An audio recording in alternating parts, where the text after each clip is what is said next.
नमस्कार भक्तों, राधा कृष्ण भक्ति कथा में आप सभी का हार्दिक स्वागत है। आज का दिन बहुत ही पावन है क्योंकि आज हम उस महान शक्ति की बात करने जा रहे हैं जिनके नाम मात्र से संकट कट जाते हैं और मिट जाते हैं सब पीड़ा।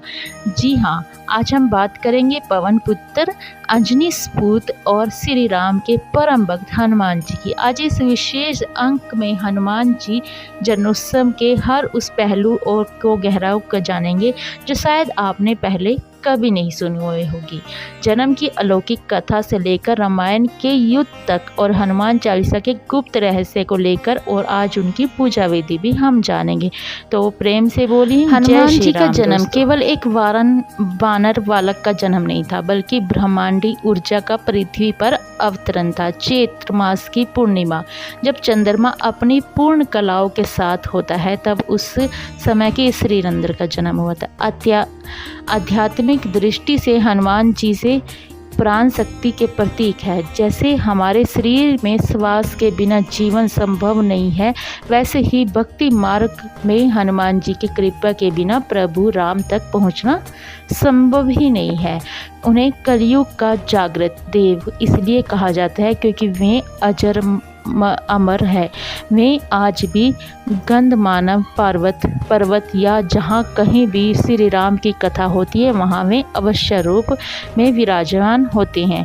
उनकी जयंती हमें सिखाती है कि अहंकार तो त्याग कर अपनी शक्तियों को ईश्वर की सेवा में हमें समर्पित कर लेना चाहिए। हनुमान जी की अलौकिक जन्म कथा।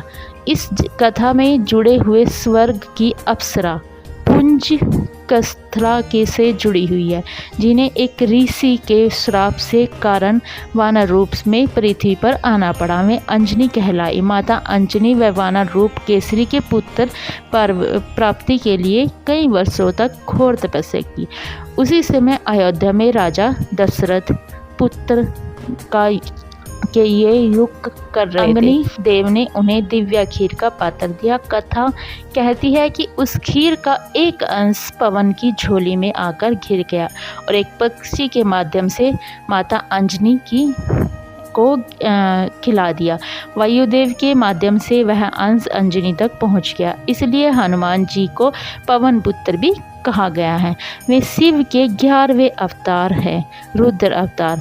भगवान शिव ने श्री राम की सेवा के लिए स्वयं को इस रूप में प्रकट किया, क्योंकि वे जानते थे कि आने वाले समय में रावण जैसे महाबली को परास्त करने के लिए कम से कम श्री राम के साथ एक भक्त की आवश्यकता जरूर होगी, और शक्ति और बुद्धि का संगम मिलन हो गया। बाल हनुमान की मनमोहक और साहसी लीलाएं। बालपन में हनुमान जी ने इतने तेजस्वी थे कि उनकी भूख भी साधारण नहीं थी।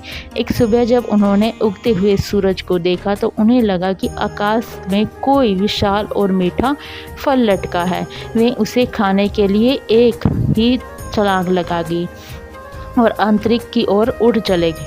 उनकी गति इतनी तीव्र थी कि वायुदेव भी पीछे छूट गए, और जब इंद्रदेव ने देखा कि एक बालक सूर्य को निगलने जा रहा तो उन्होंने सृष्टि की रक्षा के लिए अपने ब्रज का प्रहार कर दिया।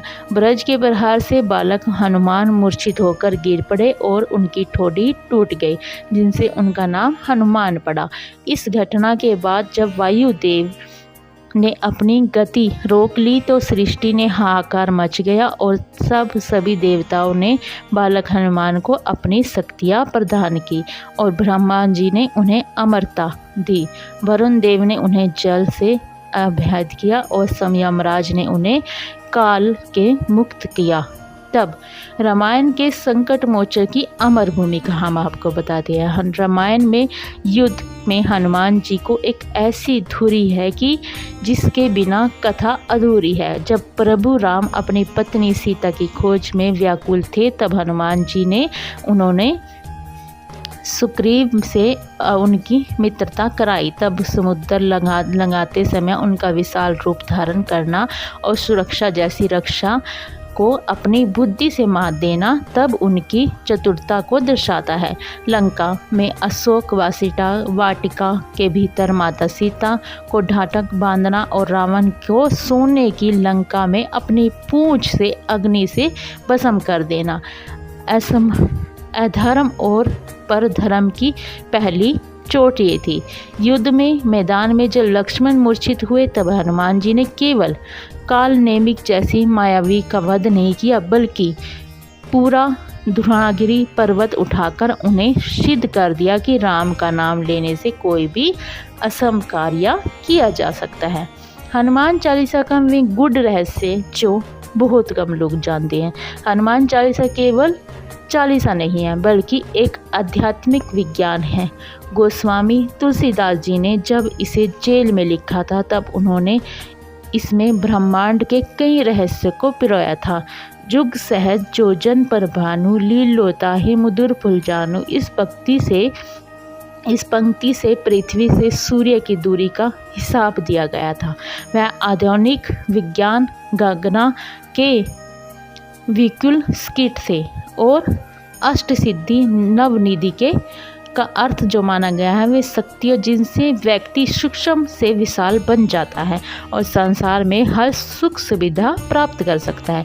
चालीसा का निरंतर पाठ करने से डर, अवसाद और नकारात्मक विचार जड़ से समाप्त हो जाता है और यह सुरक्षा कवच है जो भक्त के चारों ओर एक सुरक्षा घेरा बना देते हैं। हनुमान जी की 5 महान जीवन बदलने वाले गुण। हनुमान जी का चरित्र हमें जीवन की कला सिखाता है। कैसे इतनी शक्तियाँ होने के बाद भी वे हमेशा स्वयं को राम का दास बताते थे। यह हमें सिखाता है कि संकल्प सफलता होने के बाद भी हमें विमरता नहीं छोड़नी चाहिए। जब वे पहली बार राम जी से मिलने आए तब उनके शब्दों की शुद्धता देखकर राम जी मंत्रमुग्ध हो गए। समुद्र लांघते समय एक छोटा बनना और विश्व का विशाल, यह बताता है कि परिस्थिति के अनुसार खुद को कैसे हमें डालना चाहिए। लंका में माता सीता को खोजते समय बार बार असफल होने के बाद भी उन्होंने हिम्मत नहीं हारी और ऊर्जा से सही दिशा में लांघने का सबसे बड़ा उदाहरण क्या है? हनुमान जी। हनुमान जी जयंती पूजा भक्ति का सही मार्ग क्या है, हम आपको बताते हैं। हनुमान जी जन्मोत्सव पर पूजा करते समय मन की शुद्धि होना बहुत जरूरी है। इस दिन सुबह जल्दी उठकर लाल वस्त्र धारण करें, क्योंकि लाल रंग शौर्य और अर्जुन का प्रतीक है। भगवान को चमेली का तेल में मिला हुआ सिंदूर चढ़ाना और चोला चढ़ाना बहुत जरूरी है। उनके प्रति हमारे समर्पण को दर्शाता है कि भोग जो है हमें बेसन के लड्डू या बूंदी के लड्डू ही चढ़ाने चाहिए। इस दिन सुंदरकांड का पाठ भी करना चाहिए, जो कि विशेष फलदायी माना जाता है। क्योंकि हम हनुमान जी के भक्त हैं तो हनुमान जी की जीत की गाथा हमें गानी चाहिए। दीप दान करें और ध्यान रखें कि पूजा के दौरान राम नाम का कीर्तन जरूर करें। और हाँ, क्योंकि हनुमान जी वही प्रसन्न होते हैं जहाँ राम का गुणगान गाया जाता है। इस दिन किसी भूखे को भोजन कराना भी उनकी सबसे बड़ी सेवा मानी गई है। क्या चढ़ाए, किन बातों का हमें ध्यान रखना चाहिए? हनुमान जी की पूजा में कुछ सावधानियां जरूर हमें बरतनी चाहिए। जैसे उन्हें चमेली का तेल चढ़ाएं, सरसों का नहीं। फूल हमेशा लाल रंग जैसे गुलाब, गुड़हल के ही अर्पित करें। एक विशेष बात का ध्यान रखें, हनुमान जी को तुलसी का पत्ता बहुत प्रिय है, उनके लिए भोग में तुलसी जरूर डालें। महिलाओं के लिए विशेष निर्धायक है कि हनुमान जी को आप हाथ ना लगाएं, बल्कि दूर से ही दीप दिखाएं और प्रार्थना करें। पूजा के दौरान मन में किसी के प्रति बुरा विचार ना लाएं और पूर्ण ब्रह्मचर्य का पालन करें। तामसिक भोजन और कोई भी गलत काम ना करे, तभी आपकी प्रार्थना सफल हो गई। हनुमान जी से मिलने वाली जीवन सीख। हनुमान जी हमें क्या सिखाते हैं? वे हमें सिखाते हैं कि भक्ति में सबसे बड़ी शक्ति है और वे हमें आत्मविश्वास बनाती है। जब जामवंत जी ने उन्हें अपनी शक्तियाँ याद दिलाई तब उन्हें एहसास हुआ कि मैं क्या कर सकता हूँ। हमारे भीतर एक हनुमान छुपा है, बस हमें जामवंत रूपी गुरु को चुनना है और जो हमें मार्गदर्शन दिखाता है। वे सिखाते हैं कि अपनी ताकत इस्तेमाल करना हमेशा कमज़ोरी की रक्षा के लिए करना चाहिए। अगर हम अपने जीवन में कुछ छोटे छोटे संकटों से घबराएंगे तो हमें हनुमान जी के उस रूप को याद करना चाहिए जो पहाड़ उठाकर आकाश से ले आए थे। और भक्तों, आज की यह महान कथा केवल सुनने के लिए नहीं है बल्कि अपने जीवन में उतारने के लिए है।